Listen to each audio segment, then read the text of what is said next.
જિલ્લાના જંબુસર ખાતે દર્શક મિત્રો એક નવી જ ઘટના સામે આવી છે। ભરૂચ જિલ્લાનો જંબુસર તાલુકો અને જંબુસર શહેરનો ડેપો વિસ્તાર અને ડેપો સર્કલ વિસ્તારમાં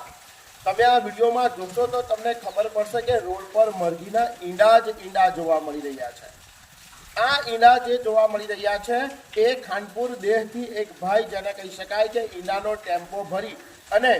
જંબુસર તરફ આવી રહ્યા હતા ત્યારે જંબુસર ડેપો વિસ્તારમાં ખખડધજ બિસ્માર રોડના કારણે ટેમ્પામાંથી જેને કહી શકાય કે ઈંડાની ટ્રે પડી જતા રોડ પર ઈંડા જોવા મળી રહ્યા છે। તો આ જંબુસર નગરના કલંકરૂપ બિસ્માર રોડની એક ઉદાહરણરૂપ ઘટના કહી શકાય, કલંકરૂપ ઘટના કહી શકાય કે બિસ્માર રોડ હોવાના કારણે કેવા પ્રકારના ઇસ્યુ ઊભા થાય છે। આ વેપારી જે ઈંડાની ટ્રેનો ટેમ્પો લઈને જઈ રહ્યા હતા, અચાનક ટેમ્પો ખુલી જતા ઈંડાની ટ્રે રોડ પર પડતા